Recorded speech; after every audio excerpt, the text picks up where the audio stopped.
আসসালামু আলাইকুম ভিউয়ার্স, আবার একটি নতুন রেসিপি নিয়ে হাজির হয়ে গেছি। আর আজকের রেসিপি হলো তালের মালপোয়া।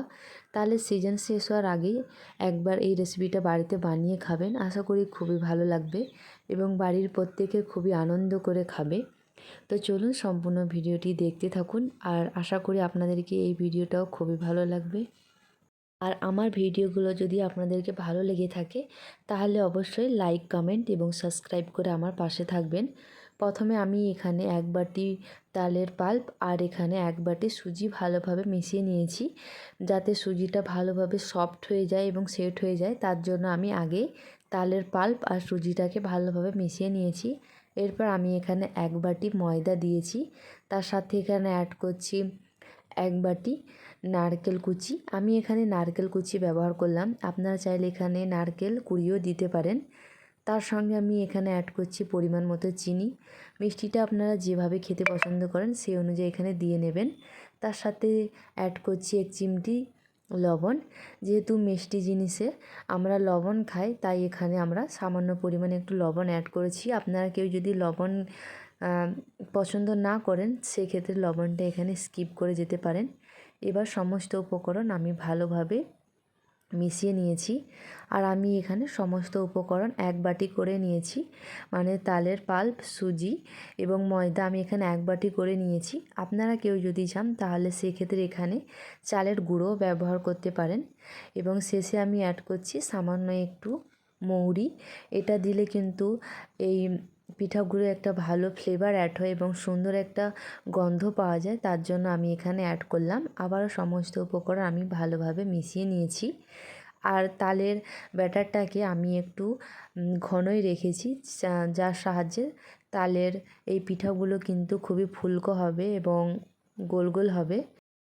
আমি এই পিঠাগুলো বানানোর জন্য মাটির হাঁড়িতে তেল দিয়ে তেলটাকে ভালোভাবে গরম করে নিয়েছি। তারপর এখানে আমি একটি চায়ের কাপে করে পিঠাগুলোকে দিয়ে দিয়েছি।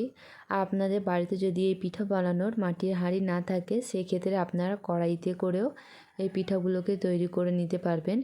আমাদের বাড়িতে মাটির হাঁড়িতেই করা হয়ে থাকে, তাই আমি মাটির হাঁড়িতে আপনাদেরকেই মালপোয়া পিঠাগুলো করে দেখাচ্ছি।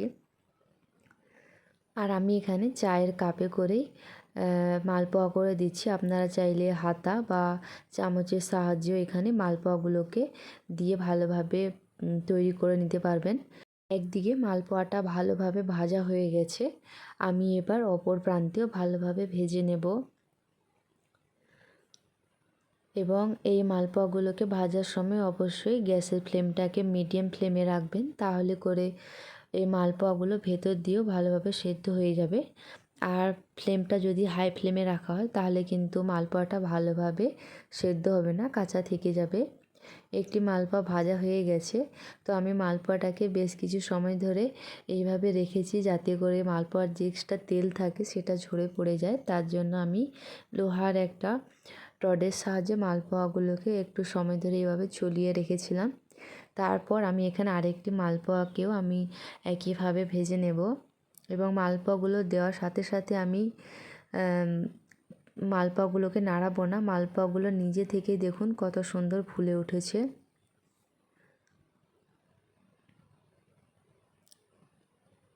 আশা করি আপনারা বাড়িতে একবার হলেও এই তালের সিজনে তালের মালপোয়া বানিয়ে খাবেন, আপনাদেরকে খুবই ভালো লাগবে। আর অবশ্যই কেউ যদি বানিয়ে থাকেন আমাকে কমেন্ট বক্সে কমেন্ট করে জানাবেন যে আপনাদেরকে কেমন লাগলো এই মালপোয়ার রেসিপিটি। এই মালপোয়াটাও আমার ভালোভাবে ভাজা হয়ে গেছে, আশা করি আপনাদের বুঝতে কোনো রকমের অসুবিধে হয়নি। এরপর বাকি যে মালপোয়াগুলো রয়েছে সেগুলোকেও আমি এইভাবে মিডিয়াম ফ্লেমে ভালোভাবে ভেজে নেব। আমি যেভাবে পরিমাপগুলো আপনাদের সঙ্গে শেয়ার করলাম এইভাবে কিন্তু আপনারা যদি বাড়িতে পরিমাপ অনুযায়ী বানান আপনাদের পিঠাগুলো কিন্তু খুবই সুন্দর হবে। চলুন পিঠাগুলো আমি আপনাদেরকে পরিবেশন করে দেখাচ্ছি। এটা দেখতেও দেখুন অনেক সুন্দর লাগছে এবং খেতেও কিন্তু অনেক ভালো লাগে। আজকে এই পর্যন্ত, আবারও নেক্সট কোনো রেসিপি নিয়ে আপনাদের সামনে হাজির হয়ে যাব। ততক্ষণে সবাই ভালো থাকবেন, সুস্থ থাকবেন। আর আমার চ্যানেলে যারা নতুন এসেছেন তারা অবশ্যই আমার চ্যানেলটাকে সাবস্ক্রাইব করে আমার পাশে থাকবেন। আল্লাহ হাফেজ।